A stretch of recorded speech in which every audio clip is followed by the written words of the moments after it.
I'll turn it over to you to get us started. Thank you, Dean, and it's good to see everybody tonight. As Dean has mentioned, my name's Terrence Roberts, and I'm married to the city of Anderson, but more importantly, tonight I am wearing the hat of chair at 10 at the top, and I've been chair for 2 years at the end of my second year term, and I've jokingly said before that I will go down in history as being named as the COVID chair for 10 at the top. We've gotten very good at convening with Zoom meetings, and although I would rather meet in person, sometimes, you know, an evening meeting like this works. I have noticed some of my colleagues how they have transitioned from work to home, so hopefully we've got a few more people that'll be joining us for what is our fourth workshop in what we are calling creating a safer upstate behind the shield. And Dean will talk about how we got to where we are right now, and I won't delve into that because he does a great job of setting the table. But what I will say is that this gives us an opportunity, the community opportunity, with our law enforcement to ask questions. And I've been involved in the workshops before, and believe me, there is no stupid question. Our officers, our leaders, our police leaders are on board, and they're used to asking and answering questions, and so I'm sure we have a good event this evening. So without me continuing to talk, I would like to just turn it over to our Executive Director, Dean Hubert. Dean. Thank you, Mayor Roberts. And Justine, if you could go to the next slide. So last year, 2020, as if we didn't have enough going on with the pandemic, of course, everyone knows there was some issues in Minneapolis and Louisville and other places around law enforcement and the community. And they were, of course, just the latest in a long term of things. And as those were unfolding, Mayor Roberts and I talked about what the best avenue was for 10 at the top to illustrate our support of the community and of law enforcement, and more importantly, to try to ensure that in the upstate there are not, or the same level of issues happening, and if they did, that we would be prepared as a community to be able to engage in a thoughtful dialogue as opposed to a more emotional type of response. And so what we did was we decided that we would create a discovery committee of law enforcement and community leaders and business leaders to better understand what the issues were here in the upstate and what some opportunities were for us to move forward. And we were very fortunate that Stan Davis, who is with us tonight, agreed to serve as our facilitator, and he has done so for the year and a half that we've been working on this initiative. And so the first few months, we had a discovery group that started with about 50 some names that Mayor Roberts and I had, and we ended up with actually about 70 people who participated in that dialogue at some level. And we came up with this purpose statement: to create a safer and more united upstate region where all law enforcement stakeholders work collaboratively with community leaders to foster a culture that respects and values the lives of officers and all residents. And while I don't have listed the various recommendations that came out of the committee, basically the crux of it was that we wanted to create more opportunities for transparency, more opportunities for community dialogue, and more connections between law enforcement and the community. And then we also knew that there are great programs and examples of things that are happening in our region. The city of Anderson has had a program for a number of years. Oconee County was the first to hire a diversity officer for the police department in the upstate, and many others, city of Greenville County, Spartanburg, many others have done some very strong work. So part of what we wanted to do is understand what is being done and what are other opportunities that we can do to move forward. So Justine, if you'll go to the next slide, what we this year have focused on is really some informational and transparency type programs, and also some opportunities for outreach with the community, most especially with our young people, with our students. We started these Beyond the Shield workshops this summer, and each one prior to today has had a specific topic, the use of force, technology in law enforcement, and then recruitment, retention, and training. And then for the one today, we wanted to kind of flip it a little bit and have law enforcement, our panelists, answer questions and directly from the audience rather than us just have a specific topic. We feel like this dialogue is important and part of what is the way we can ensure that all these misconceptions and things that we hear on a national stage that are very different than what we actually experience here locally, we can talk about those things and understand the reasons for some of the decisions that are made by law enforcement, and maybe hear some of the reasons why the communities have questions or concerns at times around some of those things. So the other approach we've done, as I mentioned, was working with some of our school districts, and a number of our departments in the region already had some kind of an outreach program, Fist Bump Fridays or High Five Fridays, I think they were called at one time, back when you could actually do high fives as opposed to fist bumps pre-COVID.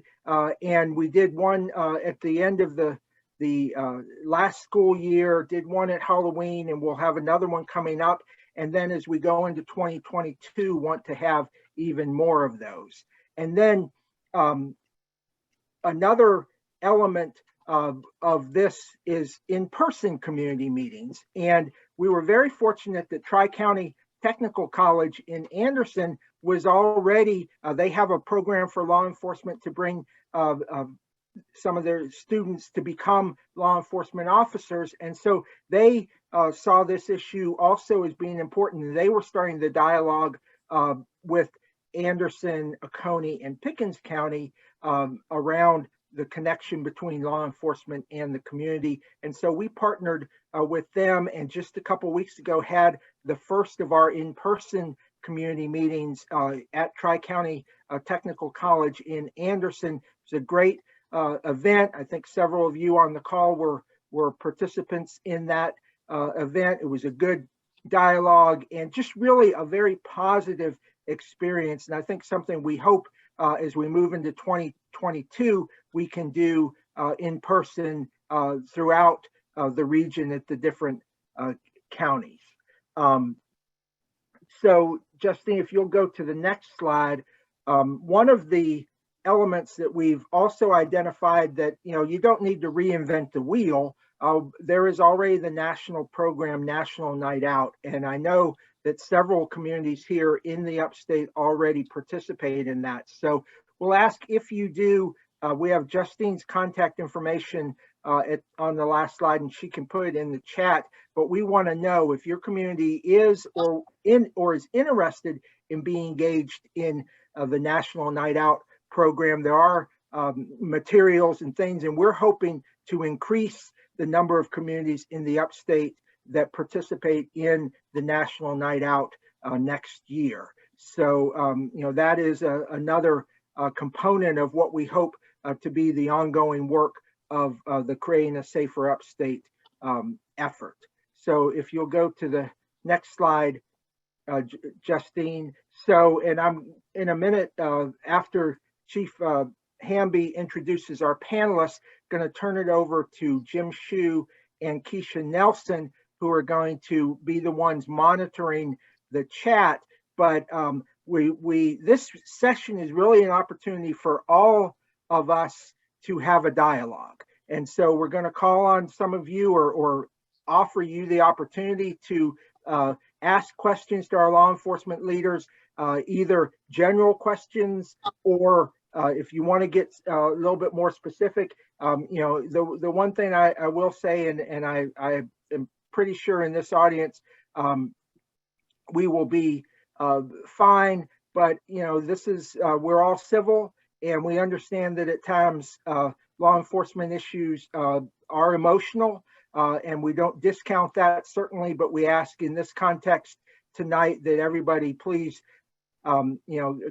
continue to show respect to everyone who is participating. All ideas and comments are relevant and important, but we want to make sure that we're doing this in a context of positive engagement with our community and our law enforcement leaders. So as you have a question or something you want to engage with our panel, if you'll go to raise your hand, then Keisha or Jim will reach out and let you know that you're going to be next, and then you can unmute and participate in the questions. So with that, Chief Hamby, I'm going to turn it over to you to introduce our panelists. And before I do that, I just want to take a second for the record, and I think I saw Mayor Danner come on to say that Chief Hamby has been a tremendous asset and a vital component of this. And Chief, I want to publicly thank you for your work in this series. And you have really gone above and beyond in terms of getting the panelists for all these sessions, and you very much show the desire from law enforcement to be a very positive part of the community, and you have done a great job in facilitating and making sure these sessions have been successful. Justine will put in the chat as we move forward the links to the first 3 sessions for anyone who has not been able to watch them. They are tremendous, and I know tonight will be the same. But Chief Hamby, I want to thank you for all you've done, and I think we've got, certainly we're building a very positive effort here to move forward, and you have been a great part of it. And I will turn the program over to you to get us started for tonight's session.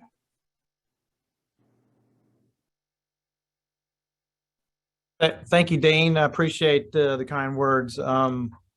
But I also want to thank a lot of other people as well. I know we're short on time, so I won't go far with this, but Mayor Roberts from the city of Anderson, of course, Sheriff Clark from Pickens County, yourself, Dean, Stan Davis, Justine, Allen, but also the other 3 panel discussions we did over the last 3 months. I want to thank all of the chiefs who have participated on the panel. There's been quite a few of them. I think I counted about 15 or so who have helped. And also the other members of my subcommittee who I've worked with, but and also the members of our community who have taken time out of their schedule to be a part of this great discussion. So anyway, thank you to all of those, and maybe I probably missed a few, but a lot of people pitched in to make this so successful. I've invited an outstanding group of law enforcement leaders to be here tonight. I'm going to introduce them by name and agency. I don't have the time to give you a full justified introduction for each one of these, because each one of these panelists has a wealth of experience and skills that they bring tonight. So I'd probably be here an hour just introducing them if I wanted to. But with that, Sheriff Mike Crenshaw, who's with the Oconee County Sheriff's Office, and I believe Sheriff Crenshaw has at least 30 years plus experience in law enforcement. And Sheriff, I think if I'm not mistaken, you've been the sheriff around 10 years or so in Oconee County. So we're happy to have him with us tonight. And I know he's been on a good many of these in attendance as well, some of these other panel discussions that we've done. I have Chief Tony Taylor with Williamston Police Department, and he has an ample amount of experience, close to 30 years. He had prior experience at Greenville Sheriff's Office, and he's been at Williamston PD for quite a number of years. And Chief Taylor, by the way, is also a part of the South Carolina Training Council. So he has a very important position on the Training Council, which helps regulate the mandated training for law enforcement and helps oversee the Criminal Justice Academy in Columbia. We have Chief Jim Stewart with Anderson Police Department. And so Jim's been the chief there for probably about 5 or 6 years, I believe. Hope I didn't cut you short on that, Jim. But Jim's been at Anderson PD for many years and has worked his way through the ranks to his current position as chief.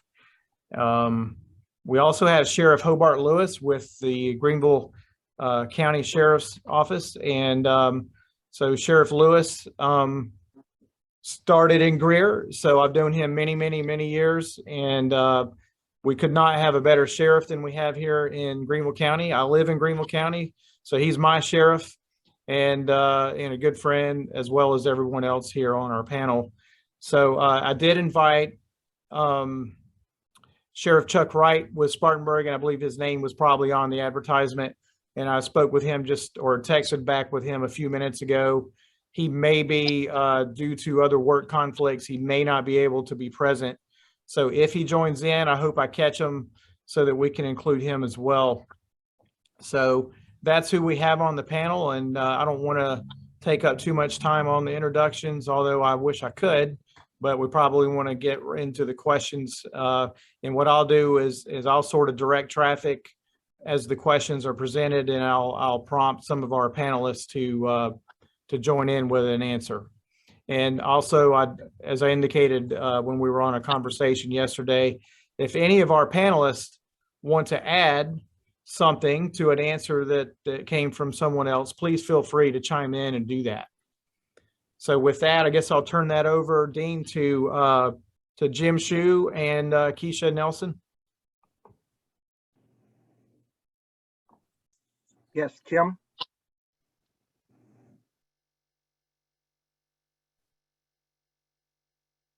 Jim, you on mute.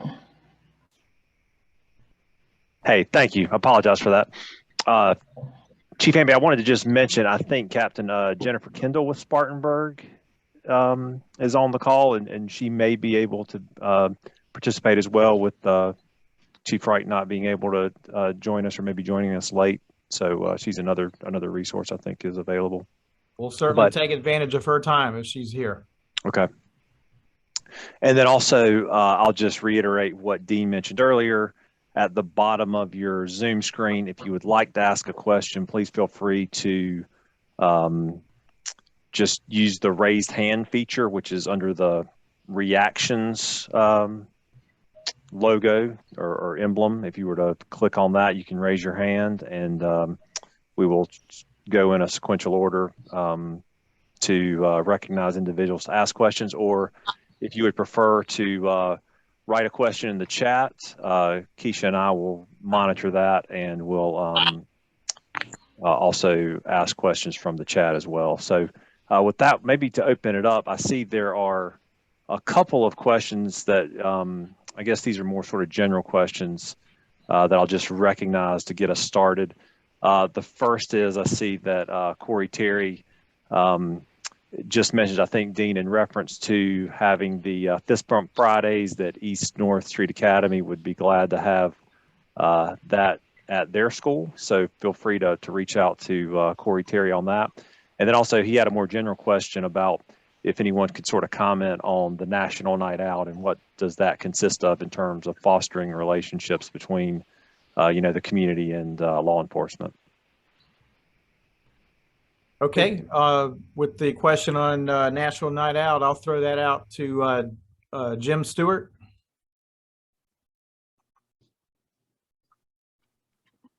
Okay, I think I'm unmuted. So we do National Night Out a little bit earlier in the year. And we have had a long since partnership with Target, and Target provides us with school supplies and also Walmart. So basically we gather this prior to school starting and go to some of our, low-income neighborhoods, and we try just to get out, and that's really a great connection between us and kids in the neighborhood. When you see a police car pull up, you don't expect police to get out and hand out notebooks and pencils and paper and backpacks and stuff like that. But it's really a good time for us to partner with our business community too, and they have always went above and beyond whatever we needed. And that's kind of what we do on National Night Out. Now we do the different, like national part with our social media, asking people to keep their lights on during the night, be a little extra cautious, and such as that.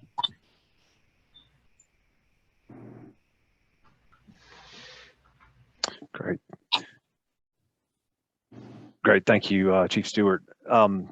So maybe to get the conversation, going and get questions started, I'll just sort of mention, really to reiterate some of the things that Dean said, but in our, first sessions, we had some great conversation around topics like use of force, use of technology, such as body-worn cameras and license plate readers, community policing, training, recruitment, just a few topics I'll throw out that if anyone had questions in those areas and wanted to maybe delve a little deeper, please feel free to raise your hand through Zoom or put a question in the chat and we'll certainly recognize you. Oh, Tanya, I see Tanya Winbush. Please go ahead and just unmute yourself and ask your question. Hi. Good evening, everyone. Thank you, Mayor Roberts, for inviting me to this great discussion of policing. One of the things, I'm born and raised in Anderson County, community leader by right of me going through a dispute with eminent domain between the city and the county. So I became very familiar with the chief of police, Chief Stewart. And he has always been very honest, open, and fair in his job. But one of the questions that I have is, especially in this type of atmosphere, one of the things, and to let you know who I am also the chair of the Anderson County Democratic Party. But one of the things I want to know is when you have, policing, and sometimes it becomes so politicized where politics become involved in something that should never be political, which is keeping our community safe. And just so y'all have some background on me, I'm a 15-year veteran, went to Iraq in 2010. So I, am very close and understand what it means to protect and to keep your community safe.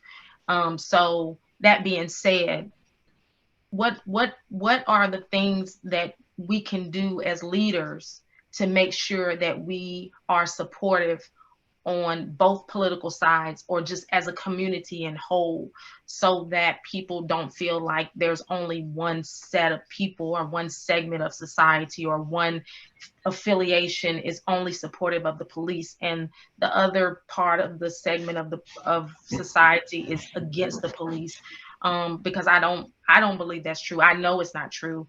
And so what can we do as leaders to put that information out or to get involved with the police to make sure that everyone, even young children, but everyone sees that there's really no political side when it comes to policing, if that makes sense. Yeah, appreciate that question, Tanya. And so I'll step out on a limb a little bit. You're talking about politics and policing. So we've got two sheriffs here with us, and so they're going to be experts at this answer. I would offer both of the sheriffs an opportunity to respond to that, if you would be so kind. Sheriff Crenshaw, you want me to go ahead? Go ahead, Sheriff. All right. That's an interesting question for sure. And I think Chief Hamby kind of put it in perspective when you talk about politics. We have to go through the political process to get to where we are. And you certainly hope that the outcome is in your favor. Now, when you talk about doing the job of being the sheriff, it continues to be a little bit political for sure. But we can't choose sides. I mean, I think America right now is probably more divided than it ever has been when you talk about politics, just in general, and not supporting whoever is elected at whatever time certainly makes your job much more difficult. I went through a very difficult sheriff race here in Greenville, and it divided our community, and it also divided our department, and it divided our employees and past employees.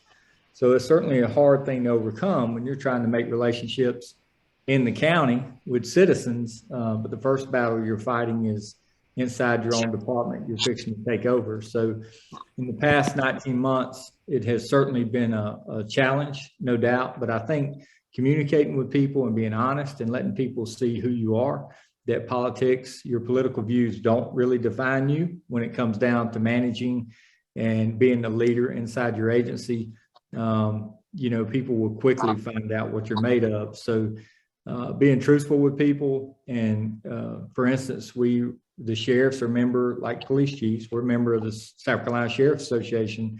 If we make a decision, we do it together. We may not all agree, but as a unified agency, if you will, we take a stand on whatever position that is, and that comes through a lot of conversations, a lot of talking, and a lot of give and take. So by doing that and being successful with such a great group of the other 45 sheriffs, we've been able to work inside our agency and work inside the community and talk to people and try to leave politics out of it, and just make the best decision you can. Obviously, you got to follow the law, you follow your oath, and you uphold your oath, and you expect your men and women working there to do the same thing. But ultimately, what's right is right, and what's wrong is wrong. And as long as we keep those standards in place and we're transparent, we communicate with the community and the residents, victims of crimes, suspects, and keep everybody on a fair playing field. I think that's why we're different here in the Upstate, to be quite honest. We don't have national issues.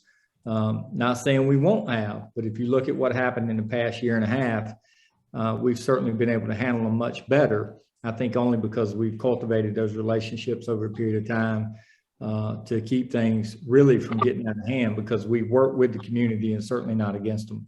But to answer more of your question, you're absolutely doing what you need to be doing. I mean, you're on this call, you're getting involved with the community, you're trying to focus on being a major player, obviously, in the community you live in. That's the most we can ask for, is participation, for sure. Chief or Sheriff Lewis, let me follow up real quick to you. Can you give examples of things you have specifically done in the time you've been sheriff to engage with various communities within Greenville County?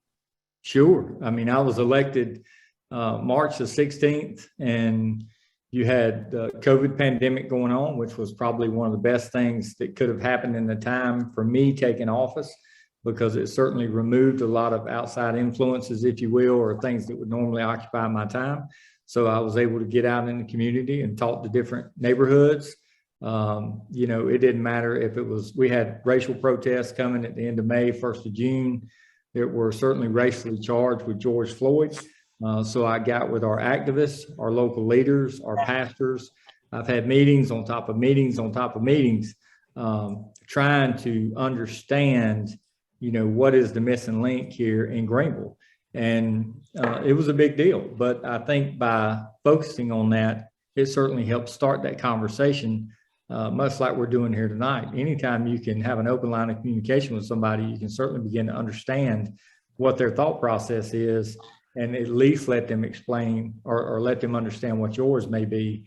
And I think that went a long way. I feel like it did here in Greenville, and working with people, again, working with most of our activists, we had some very, very long conversations, very difficult conversations, to be quite honest. I mean, it's when you talk about racial issues, minority issues, you talk about all the terms that were used in the past year, whether it's, racial injustice or inequities or inclusion or any of those things.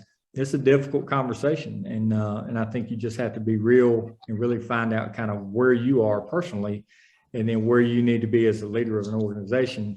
And then, what do you bring to the community? And you have to have a listening ear. So I think the biggest part of our success was certainly listening to the community and making yourself available. And the times we were in at that time certainly made it much easier for me with COVID. As bad as COVID is, it certainly put the brakes, if you will, on a lot of our daily operations. So I'm not sure what God's plan is for us when it comes to COVID, but I can tell you it was very helpful in my situation. Sheriff, I'll add to that a little bit. Question about keeping politics out of law enforcement. I tell our folks the oath that every law enforcement officer takes, it doesn't have anything in there about politics or Republican or Democrat. The oath you take is to serve everyone equally and fairly. I know I tell all of my staff, go out and do your job each and every day. Leave the politics to me.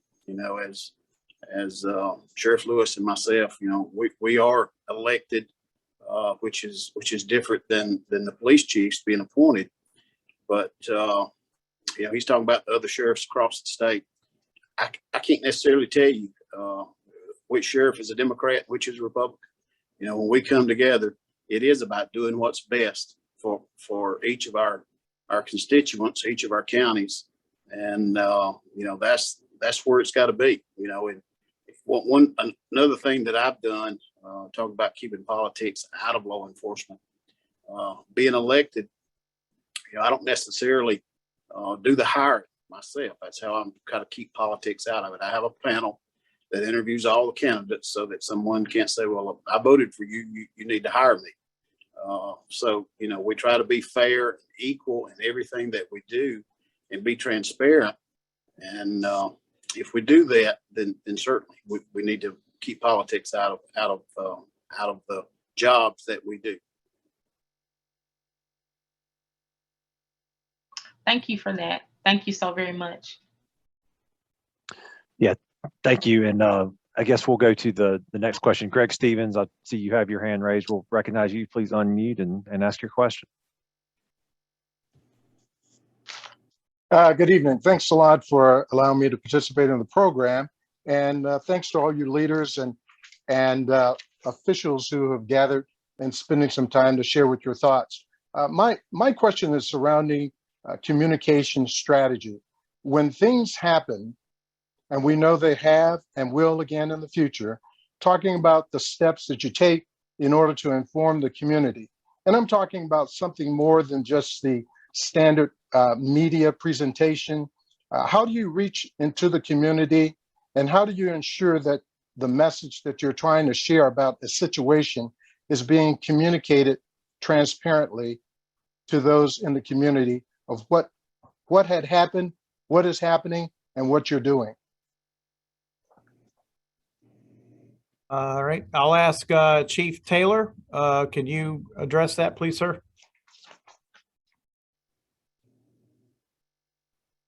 All right. In reference to that strategy, I think one of the things is, and the Sheriff Hobart talked about it, is that we, within the context of the community, that we recognize the leaders in the community. We have dialogue with those leaders in the community or people in the community. And I think that once something happened in the community, it's going to be to that proportion of the community's knowledge or need to know information, is that we talk with those leaders And we bring those leaders in and we discuss those issues with the leaders and let the leaders dialogue and have that dialogue in the community, because, you know, the community trusts them and those kind of things. That's one of the ways. And I think another way too is that we're constantly writing our narrative, because so often the news media will write the narrative. And I think it's important that we get ahead now with Facebook and the other different types of media thing where we actually get ahead of it, and we determine or write our own narratives. So I think that's one of the things that we do. Now, you know, any investigation is an ongoing investigation. Sure. And so we have to be very mindful of that, is that we have to be very mindful of what that investigation is and how long that investigation takes. So if we have an incident, we can tell you vaguely information that we know, but until we complete that investigation, we don't have that knowledge to say who was this or who done that or that, those kind of things. So I think it's having an understanding. And another thing too, and I know some of the agencies do the having people to come in and we do our academies, our academies with the public. And I think that's another good thing too, because you have a little bit of knowledge of how things operate and stuff like that. So it's got a lot of different wheels to that, but we need to get the message out, and we use our community leaders in dialogue to help us write that narrative at that time. All right. Thank you very much. I appreciate your comments.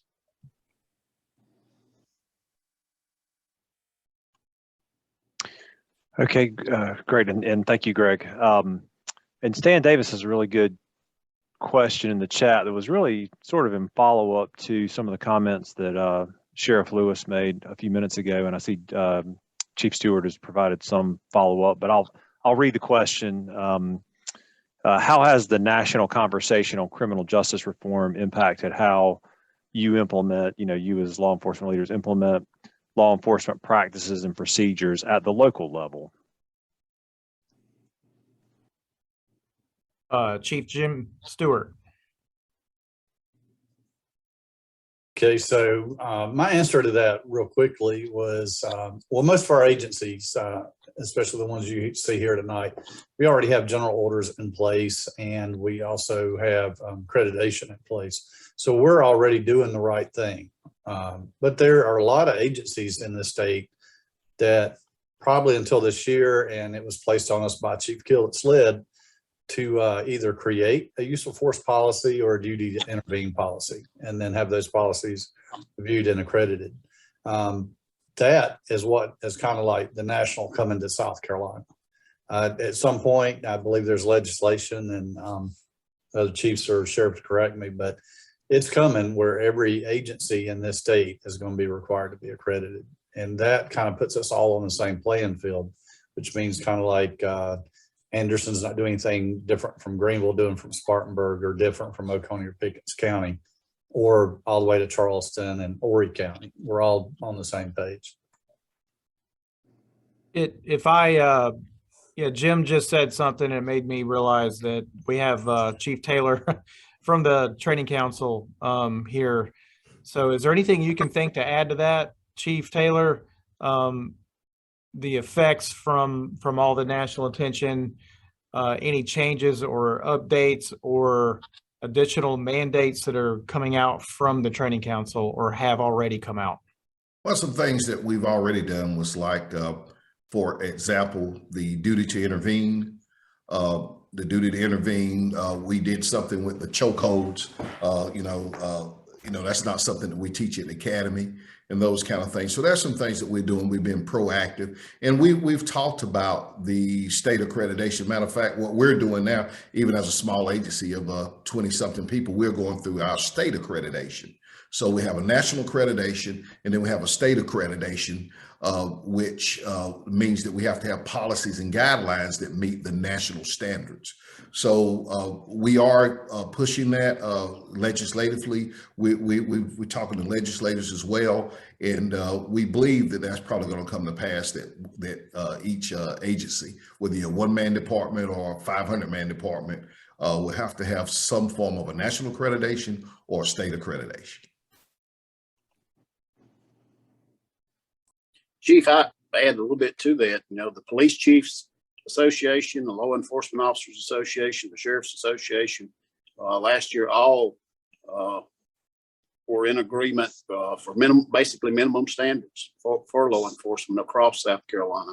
So that we're talking about the accreditation, you know, training after the police academy, basic field training, making sure every agency in South Carolina does that. So it's at the General Assembly. We'll see what happens come January, but certainly law enforcement across South Carolina and all in the upstate support minimum standards for law enforcement. Chief Hamby, can I add something to that? Absolutely, please do. The Sheriff Crenshaw is probably not willing to admit this, but he just coming out as the president of the Sheriff's Association last year, one of the things they're doing is looking at helping facilitate an accreditation manager for sheriff's offices who don't have access to that. So whether we pay, you know, a part-time fee or a full-time fee, or just help provide the resources, accreditation is coming for those agencies that don't have it. It's going to be mandatory at some point. It's certainly a good thing to meet a minimal set of standards, no doubt. But to get ahead of that, one thing the Sheriff's Association did to be proactive was to look at paying somebody to help smaller sheriff's offices to begin that process and kind of follow them through before they start on-site assessments and all those things. So I think statewide, you're certainly going to see people, and we have a lot that are certainly state accredited, but you're going to see a lot of them move more toward CALEA accreditation and meeting just above the minimum standard, but to get on a national stage, if you will, and meet that national standard. So, and I'm sure the Chiefs Associations probably had the same conversation because if we don't do it, we're certainly going to be forced to do something and be behind the curve, if you will. So I think everybody as a whole, to get to Stan's question, is really being really proactive, and they certainly kind of see what the forecast is for this country and know that, you know, it's important for people to know that not only do we have rules, but as chiefs, as leaders, as sheriffs, we're also going to hold people accountable. And I think that's important to the community, that they know we don't just have a set of rules we're throwing out there. We're going to hold people to them. And it certainly gives us a lot of backbone when it comes down to those disciplinary issues and suspensions and even termination if need be. And that we're doing it, again, on a standard that is recognized on a national level.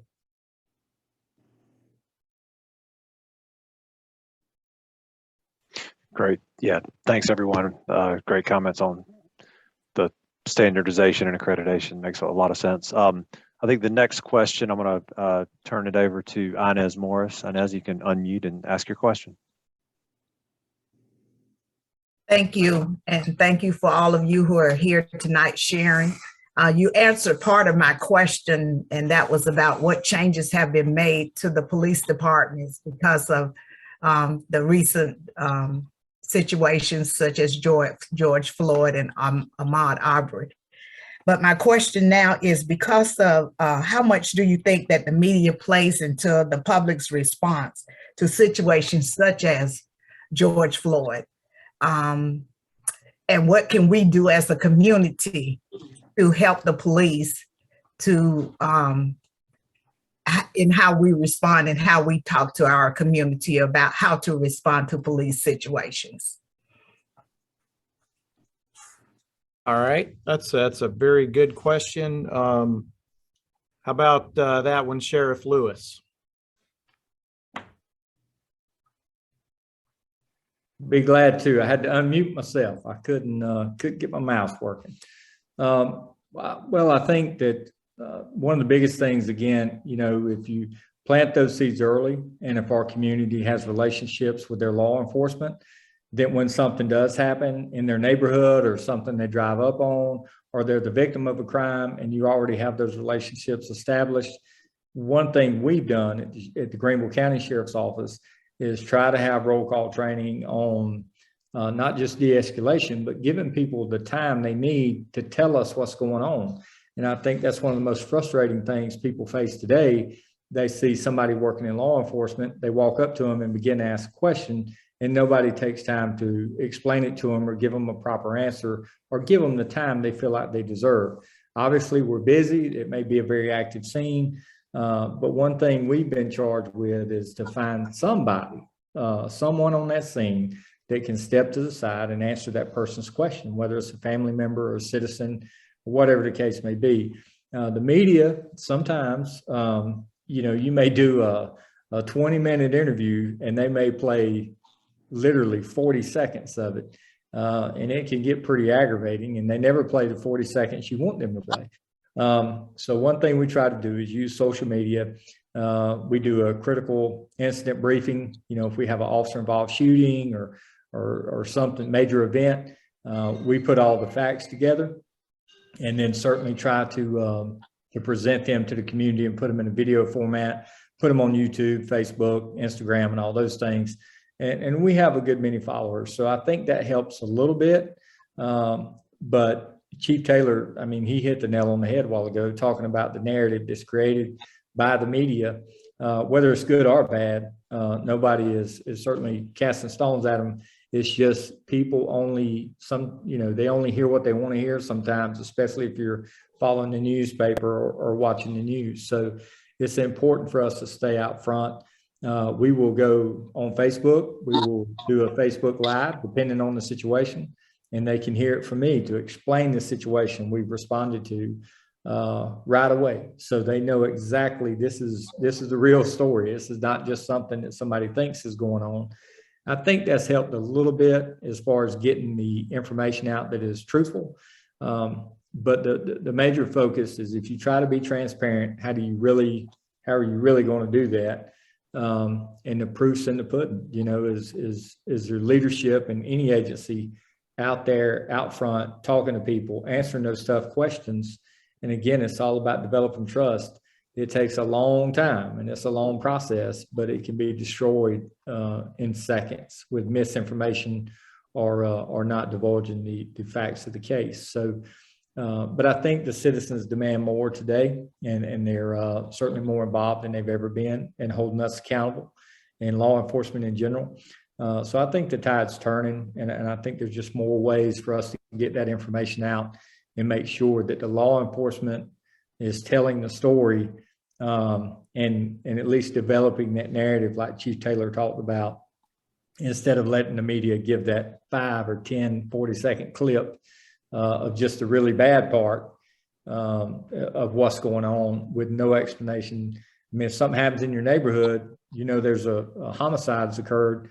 That's one thing, but you also want to know whether or not a suspect's at large. Am I in danger? Do I need to lock my doors? So we have a code red system where we, call everybody and leave messages and do those things. So, the bottom line is communication and honesty. And, I don't think you can go wrong either way with those two. And I think it helps build a stronger community for us.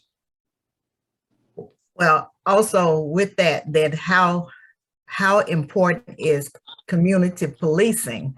I know in Greenville County, or in the city at least, they've talked about it and doing these community engagement teams in the community.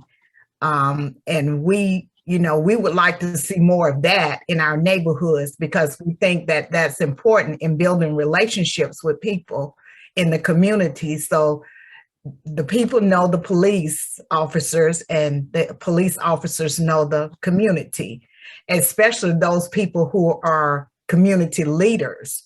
And so, I would like to see more community policing. And I know city of Greenville has gone back and forth with that. And in my neighborhood, we had a community engagement team.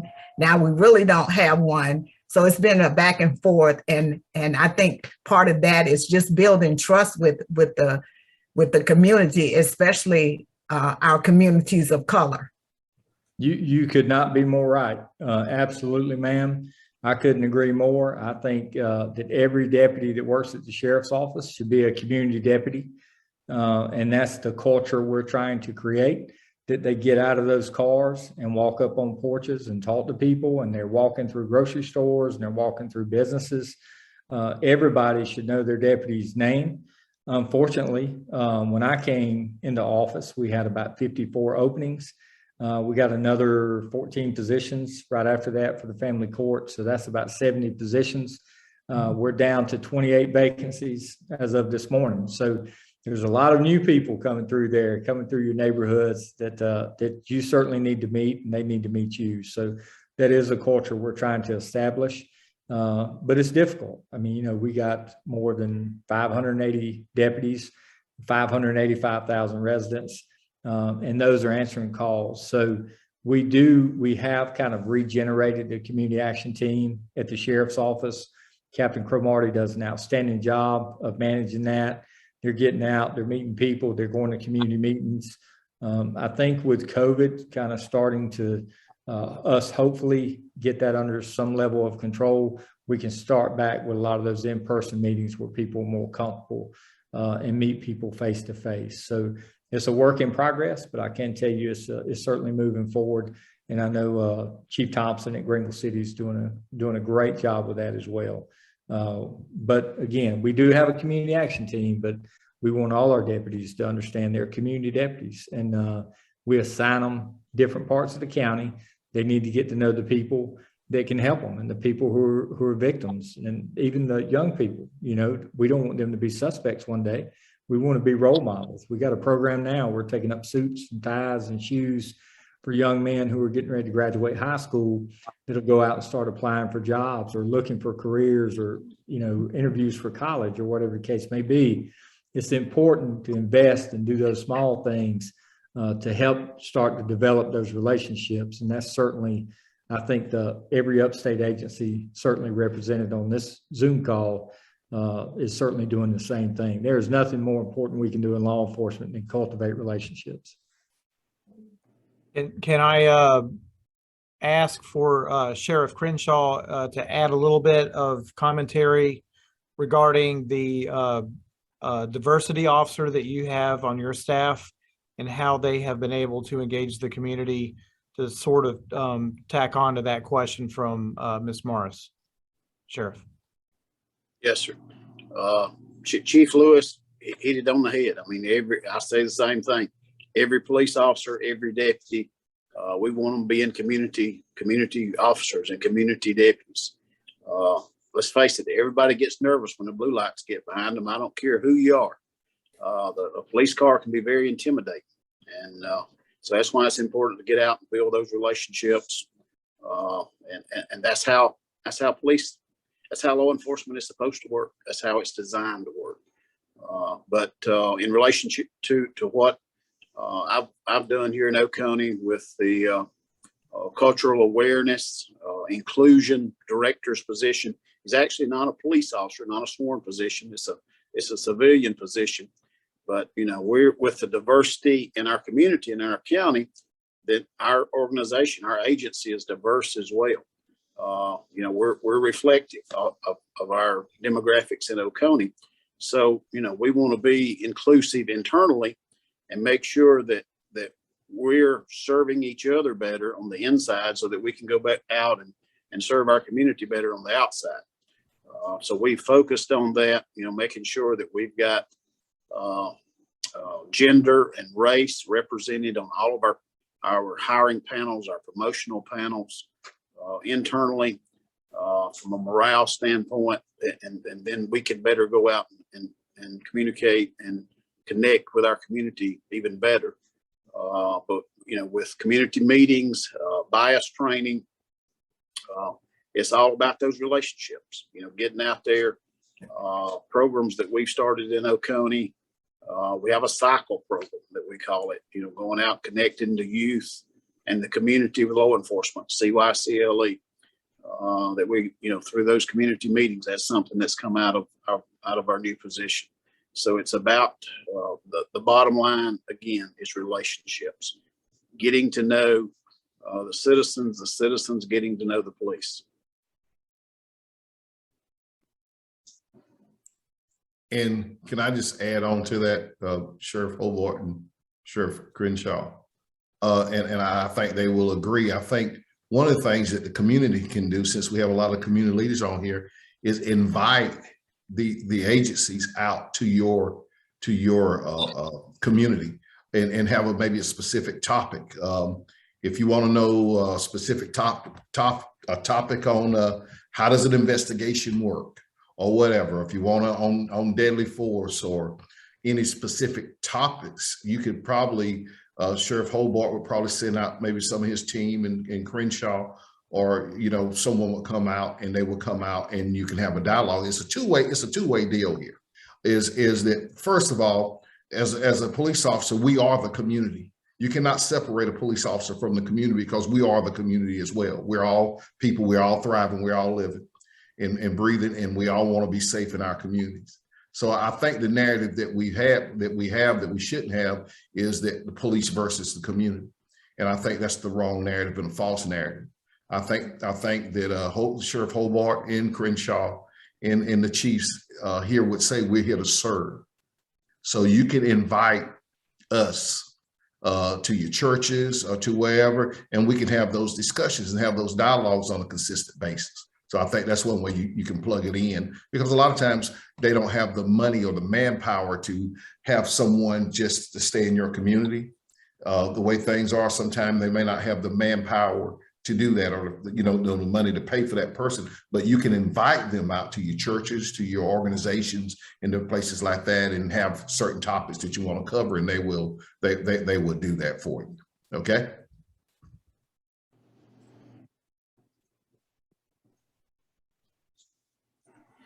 Okay, great. Thank you. I'm going to go just slightly out of order here in the questions that are coming in, just because I think I want to recognize Sylvia Palmer. I think maybe she wants to maybe make a statement in response to a question around interactions between law enforcement and some low-income neighborhoods and communities. So I'm going to turn it over to you, Sylvia, and let you take the floor.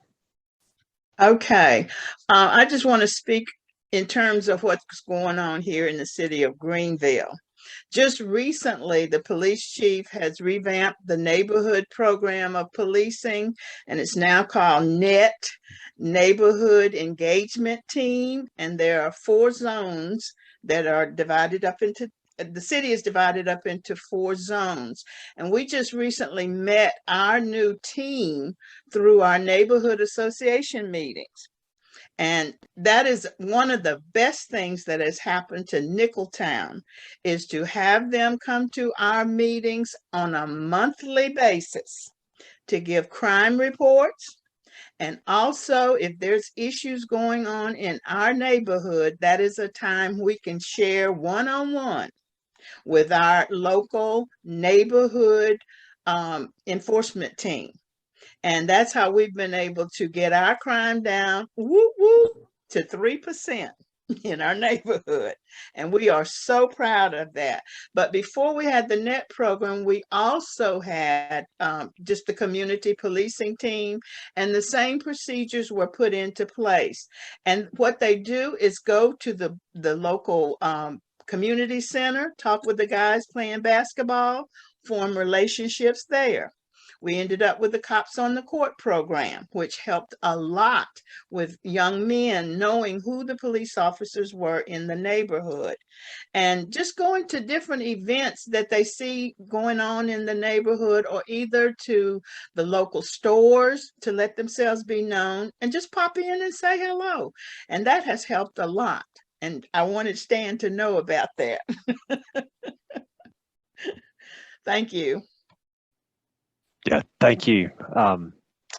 So I don't think there's a response needed from the law enforcement professionals there. So I do want to go to another question from the chat. This is from Tanya Wimbush, and this is actually a topic that I think was somewhat addressed back during, was it the first or second Beyond the Shield session? But her question is around, is there any introduction of budget increases or funding for officers and deputies to add mental health crisis managers to the departments?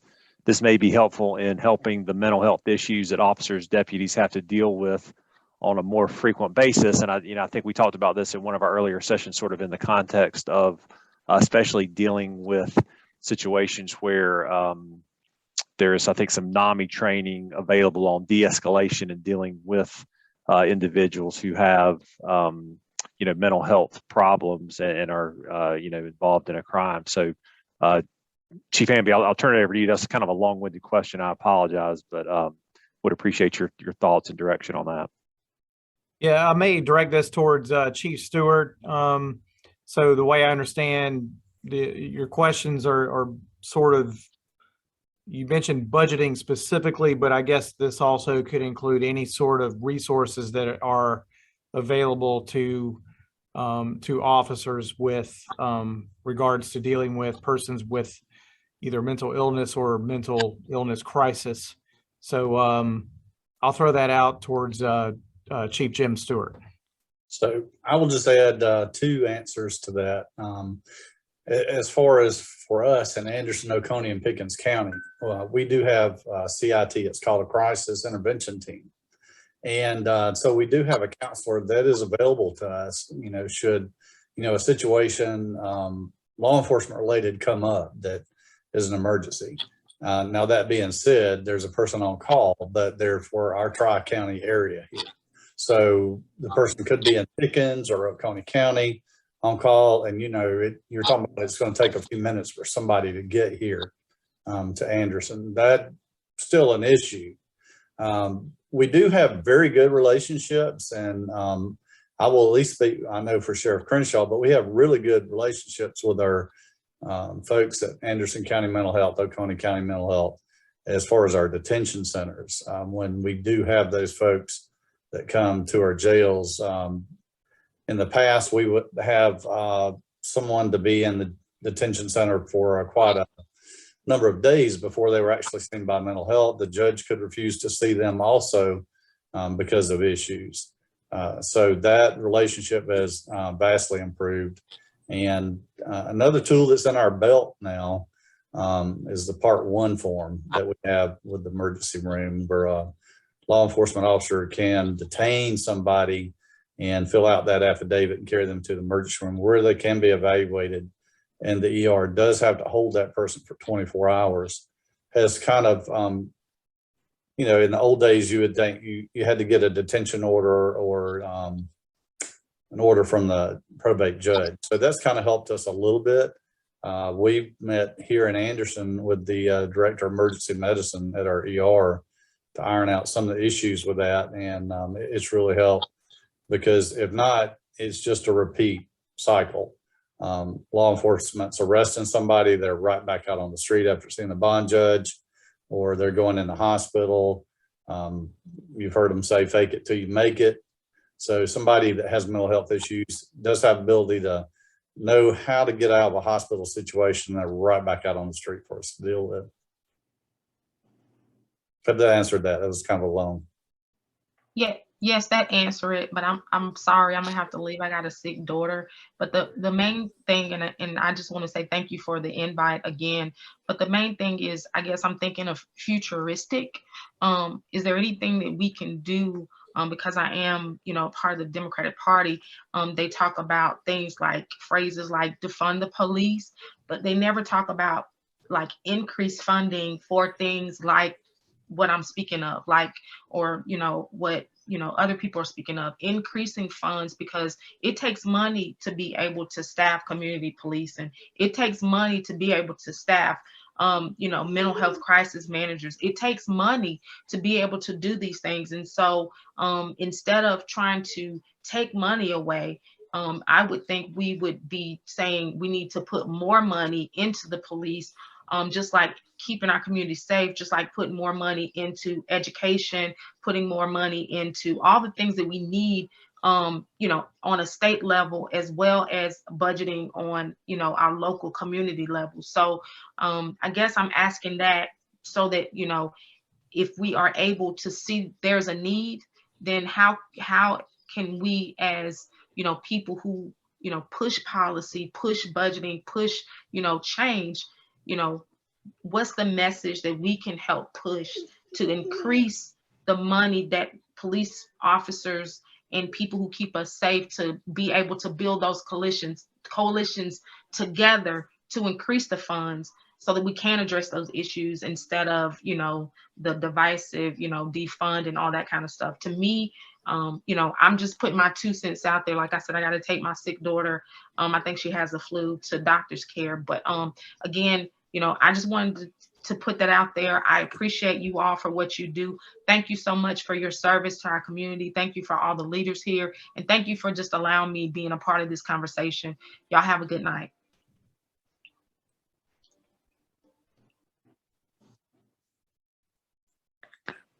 Yeah, thank you, Tanya. Did anyone want to comment? I know Tanya had to drop off, but that was a sort of a question. I guess anyone want to comment on how that law enforcement departments may be able to,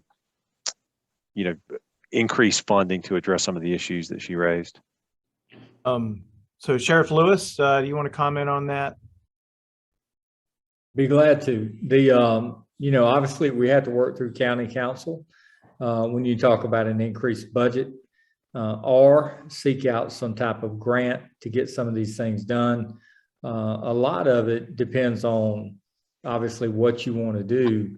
But when you talk about putting counselors in cars and putting them on a patrol shift and something just the size of Greenville County, it would certainly be extremely expensive. Now, when we talk about spending money for training, we're very fortunate to have a very supportive county council that supports the sheriff's office and certainly helps equip us with the funds we need to get training, whether it's crisis intervention training or training through NAMI or whatever the case. We have found that we select people on each platoon at the sheriff's office to get them certified in kind of a train the trainer situation. It's very difficult to get 580 plus people through that. So that's how we managed to do it. When you talk about adding personnel and some of those things, obviously it's extremely expensive, not just on the salary for those people, if you can find them and have them apply, but the cost of having an additional employee. To look at doing that at Greenville County, it would be about another 40 additional employees to have somebody 24 hours a day, 7 days a week, just to have one available throughout the county. So I think Chief Stewart hit on having one available on call. I think a lot of us use that. We have a chaplaincy program that we use that are trained to do that. And that's been extremely helpful for us, not only for citizens in certain situations, but certainly our deputies. We have a great mental health program that was created by Major Ty Miller. She does a tremendous job facilitating that, and provides a ton of counseling. A private office, if you will, takes care of that for us, but they're full and they stay really busy, whether it's something that happened at work, maybe something you're struggling with at home. So keeping our deputies, our employees healthy and taking care of their mindset and their well-being, certainly proven to be a direct reflection of how they go out and conduct business out in the county. And a lot of them have shared those experiences with people during some very traumatic cases they've worked as well. So that's kind of how we deal with it. Instead of asking for those 40 additional employees, we didn't even look at the budget numbers, but if you're paying somebody that has a degree, a counseling degree to do that, I think the range was around $65,000 to about $80,000 a year, times 40 people. So it was pretty extensive amount. I will also, I'm sorry. Go ahead. If I may ask or add one comment. So Chief Stewart may have been referring to the exact same group that I'm going to mention, and that's with the South Carolina Department of Mental Health. They have a mobile crisis team. We have been able to take advantage of their services multiple occasions on calls that our officers have had to deal with persons with mental illness in a crisis moment. So we've had the ability to call in mental health professionals. They will come to the scene no matter what time of day or night. And so they've been able to help negotiate with some of these persons in a mental crisis, but they also have a system in place where they can communicate directly with a probate court judge, and they can get an emergency pickup order in the works. So they can do a lot of great things with on their cell phone by calling the probate judge and make things happen very rapidly. So that's helped us tremendously on multiple occasions on calls that we've had to deal with people in a mental health crisis. So that's a great, that's something that hasn't been around for a long time, and that is run by the South Carolina Department of Mental Health. All right, Jim. Okay, there's another, and thank you. There's another question in the chat that I think is very appropriate for 10 at the top and the regional collaboration efforts, I guess, that Dean has led. And it's from Gail Wilson Owan, and it asked, are there opportunities for organizations to have shared training and closer interactions? Thanks. Hi, it's great to be on this call. I'm the new president and CEO of the Urban League of the Upstate, so I'm really excited to, Dean invited me to participate. So certainly, organizations like the Urban League, we have, I have a juvenile diversion program, right, and bilingual staff that are doing this work. But I was just curious, are there opportunities for nonprofit partners such as Urban League to not necessarily have somebody come in and present to us, but how can I, we have limited capacity as well, perhaps participate in or take advantage of some of the wonderful training that you all maybe offer? So, our staff person, they do home visits and they visit the youth in schools, but I would like to see it not be so siloed. I feel like our work is so siloed. How can we be more part of some of the training and support that y'all are doing? Okay, Sheriff Crenshaw, would you want to respond to that, please, sir? Yeah, certainly a great question there. I think there's a couple of opportunities. I think most of us have what we call a Citizens Police Academy. That's where we, for us in Oconee, we do it 1 night a week for about 12 weeks. And that's really where, nonprofits, citizens can come in and go through those classes and really learn everything about law enforcement that we do.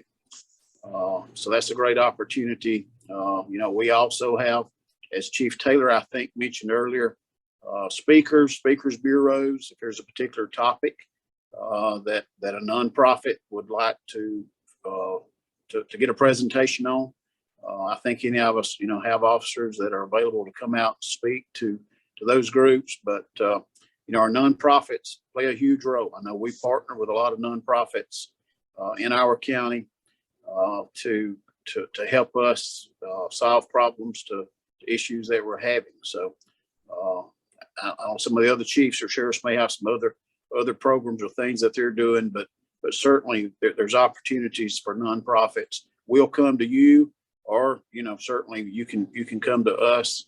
And I'm sure for us, if we would put together a training for the whole group, if you wanted us to do an hour, 2 hour, 4 hour class for the entire group on a certain topic, we would certainly be glad to try to set something up.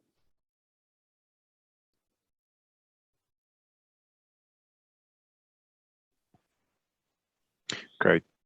Thank you, Sheriff Crenshaw. And I see that Chief Stewart from Anderson added in the chat a link to the Anderson Police Department Citizens Academy, some information there. I'm going to go back. There's another question in the chat that I don't think I probably gave it appropriate. Let me see if I can find it.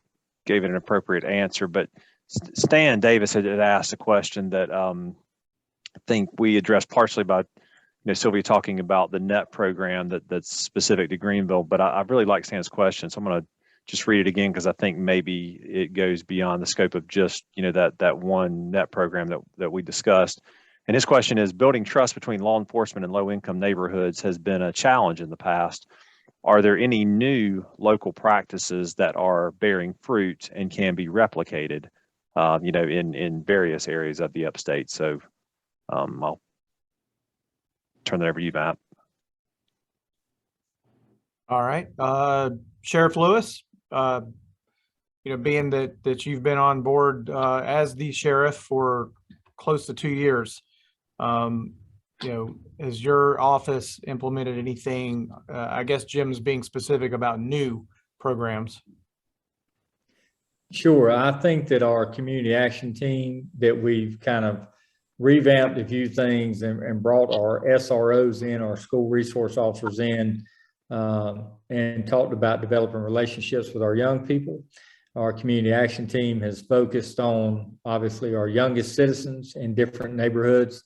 Even with COVID going on, we've had a new building we opened up down in the Pendleton Street area, and invited a lot of young people and their parents over, have some static displays of SWAT gear and some of those things, the fire department, anything to try to draw those young people in, as well as sponsorships from Lowe's on Poinsett Highway, as well as Chick-fil-A to provide food, and just start having a community day, where it doesn't have to be a national night out is great. It's a great program for sure, but we've tried to do it more on a local level, like a neighborhood level. And so far, it's certainly been very productive, I think, in getting kids involved and at least talking to law enforcement in their schools, and learning what the responsibility and the role of a Greenwood County deputy is, and handing out those stickers and, those patches and all those good, cool, fun things, coloring books and all that, but then taking time to talk to them about what our job really is. The chief and sheriff both mentioned citizen academies.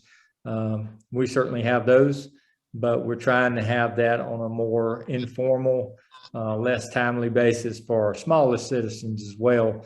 And I think, investing in our young people is going to pay huge dividends for us as an organization. So that's one thing we've really tried to focus on that impacts the community. And we've done other things with cold case and, the ins and outs and operations of the sheriff's office. But when you talk about outreach, our community action team, again, and one thing we had to do was fill those spots. We had a lot of vacancies here. So we had to hire people so we could put them in the positions we had for community patrol. So we had bodies to go do those things. And now having the buy-in from those deputies to understand what we're trying to do and know what the mission is, it's certainly been a blessing to watch that come to fruition.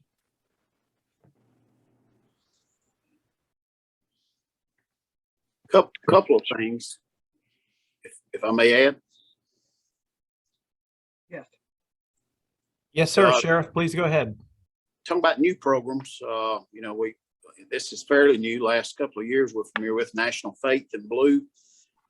It's a national program, I think started somewhere close to Atlanta, if I'm not mistaken, where it's trying to connect faith communities with law enforcement, regardless, all across all faiths, as well as in South Carolina, we have a group, Serve and Connect, that has Greg's Groceries, where law enforcement can actually take food, deliver food to people in need through Serve and Protect. And several agencies across South Carolina have done that and have really built great relationships with their communities by doing so.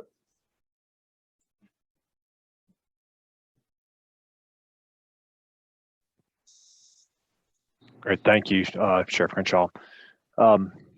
Let's see, I'm not seeing other questions, but if there are others that anyone would like to raise your hand, please do. And there's certainly several other topics that we haven't really gotten into in tonight's conversation. So if there's anyone else that has a question, or Keisha, I'll ask you if I'm missing anything. I've tried to monitor the chat as well. Yeah, I've been watching pretty closely. I don't see any more hands or questions right now. Jim, I had received a message from Chief Taylor. We don't really have a question presented to prompt what he wanted to talk about, but he wanted to add some commentary about handling issues of misconduct by law enforcement officers in our state. Chief. Oh, that'd be great. Okay, then. Yeah, I wanted just to speak a little bit about the training council. One of the things that we do is we deal with misconduct. And I'm just gonna just briefly just go through section, South Carolina Code of Laws, section 23-150. That's section 23-150. You can look that up, but what happens in misconduct cases is that when there's an allegation, if a person is convicted or plea of a no contest or admission of guilt to a felony or a crime punishable by a sentence of more than 1 year, regardless of sentence actually imposed, the sheriff or the chief turns that in as a misconduct. Now, some of the things that we look at is the unlawful use of controlled substance, the repeated use of excessive force in dealing with the public or prisoners, dangerous or unsafe practices involving firearms, weapons, or vehicles, which indicate either a willful or wanton disregard for the safety of persons or property, the physical or psychological abuse of members of the public, the misrepresentation of employment-related information, willfully making false and misleading statements, willfully making false and misleading, incomplete, deceitful, or inaccurate statements to any court of competent jurisdiction, willfully providing false, misleading, incomplete information on a document, the falsification of any application, or providing false information to the Criminal Justice Academy. Now, we meet every once a month, and we have these hearings, and the sheriffs will tell you, the chiefs will tell you that this is something they take serious. So what happens is that when we have these cases, we have that hearing, and the law enforcement agency actually has to come and present the case. I mean, it's just like here in a hearing, it has to be a formal hearing where we have an administrative judge and cannot be hearsay and those kind of things. So it's kind of very thorough. And what we do is once that case has been heard, then the Law Enforcement Training Council, we review those cases. And then we make a decision of decertifying an officer or suspending that officer's certification and so on. So these are things that we do, and we hear a lot of different things. And one of the things that we hear a lot of is just sometimes officers not telling the truth and making deceitful statements, or I mean, we hear a gamut array of different things. And one of the reasons this is so critical is because of the giglio. And what happens is, if there's an officer, a defense attorney can request an officer's personnel file. And if there's anything in that personnel file that is corrupt, then the officer can be giglioed. And that means he is no good for anything as far as when it comes to making cases. He can't testify in court and those kind of things. So we're trying our best to clean our state up. And the sheriffs and the chiefs can tell you that it's a no nonsense, because I think I've probably had, I know I've had a few from Greenville, and I think I've had some from Oconee, and I know I've had some from Anderson City, where we have taken their certifications from them. And that means they cannot police anywhere in South Carolina, but also we put this in a database as well. So if they go to another state or something, it's going to be in a database. So what we're doing is we take this serious. I can say our law enforcement, it is a career, and those are the things we do not tolerate, but we are working on those issues, and we will decertify officers that if they're found to be in violation of any of those things I talked to you about.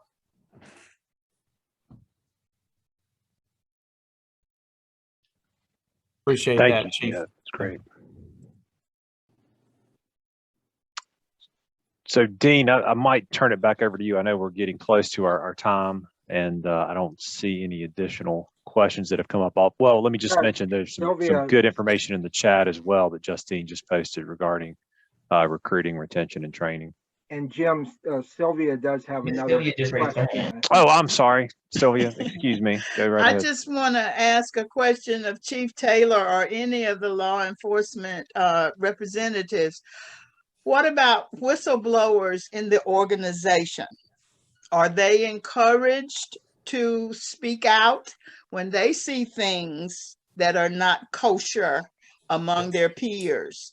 And is there protection for them if they do speak out? Ma'am, let me just say this is that one of the things that we do have is a duty to intervene. So if there's somebody that's not being treated just or of excessive force or any violation of the law, an officer we have a duty to intervene into that situation. And you know, we do have officers that will come forward when they see something that is not appropriate, that's something that could be criminal, be dishonest. And we do have officers, and what they do, they actually come and give us they actually have to testify in court, you know, testify in an administrative hearing in regards to those types of situations and those things. So we take it very seriously. And I think that the majority of your officers are professional and they take this as a career and they take it serious as well. And to follow up on the question from Ms. Palmer, Chief, are they protected if someone comes forward against reprisal by other police officers or anyone like that? I mean, how does that work? You know, if someone does come forward about a situation? Well, I mean, either one of the sheriffs or the chiefs can answer for you from their agency, but I think it's you know, our culture, it depends on the culture of that agency, but I think we're no nonsense. And I think these officers get it. And I think because their livelihood could be jeopardized as well. You know, if they don't come forward and they have information and they withhold that information, they could actually lose their livelihood, their certification as well. I've not heard of anybody being in fear for testifying in an administrative hearing. I haven't seen that. Maybe one of the sheriffs or one of the chiefs can comment more. Yeah, the policies, that duty to intervene, that covers. So, you know, if you have a high-ranking officer doing something wrong and a slick sleeve sees that, then yes, that policy covers that slick sleeve officer to come forward without any repercussion or reprisal against him by that higher-ranking member of the agency. So that is protected under that duty to intervene policy. Great. Well, as Jim said, we are up against our time, and I'm glad we made this a 90-minute session. We probably could go 2 hours and still have more topics to cover. And certainly as we move into next year, I think we will probably do another one of these community sessions in the evening. I just want to, before I turn it over to Mayor Roberts to close out for us, want to thank again Chief Hamby and then our panel, and also Keisha and Jim. You know, what I have learned in these 4 sessions, I've really gotten a good appreciation of the fact that law enforcement here in the Upstate takes their role very seriously. They have a lot of processes in place that we as the general public don't know about, or you know, we hear, of course, as was mentioned in one of the questions, of the media perception of law enforcement, but the reality is far different. And I think there's also, in most cases, the relationship between law enforcement and the community is very different than what it's often portrayed as, more confrontational. You know, I am very appreciative of our community leaders who recognize the importance of working with law enforcement, and our law enforcement officers who recognize that part of making their job better is to work hand in hand with the community. And through the Safer Upstate initiative, we're trying to help grow the capacity of those relationships and that effort here in the Upstate. Not every department, unfortunately, has the time or energy or resources to be as involved as some of the ones we've heard from today. We did a survey earlier this year that talked about what departments do, and most departments have some community engagement, but they don't necessarily have dedicated funds for that. So, you know, as we move forward, there may be ways, we talked about funding earlier, to really make sure that there is opportunities to utilize resources for and to grow the amount of resources available to help law enforcement and community leaders work more collaboratively. So again, I thank everyone for this. If you are interested in being involved in the Safer Upstate initiative as we move into next year, Justine will put her contact information up here in a second, and I encourage you to reach out to her. As I mentioned earlier, we have some plans and initiatives moving forward into next year. So with that, Mayor Roberts, when you and I first sat and talked about how to move forward with this effort, I would generally say if we knew that it was going to result in events like this tonight, I think we would have been very pleased at the time, and I'm certainly very pleased tonight. So I will turn it over to you. Thank you, Dean, and I agree. And I won't even start to thank everybody involved in the whole process, but because I would inevitably leave somebody out. But I want to thank all our members of our law enforcement and our community leaders for participating in the series. I've said this publicly before, and I'm a little biased, but I knew that Chief Stewart in our community, we were doing it good. But what I found over the last 18 months is that there are a lot of law enforcement and community leaders that are doing it very well in the upstate of South Carolina. And of all the things I've done over my career, this is probably one of the most impactful things I think we've done as a region. So thank you for everybody participating. Stay tuned for 2021. And I hope everybody has a good holiday season. Stay safe and be careful. Thanks. Great. Thank you. Goodbye. Thank you, everybody.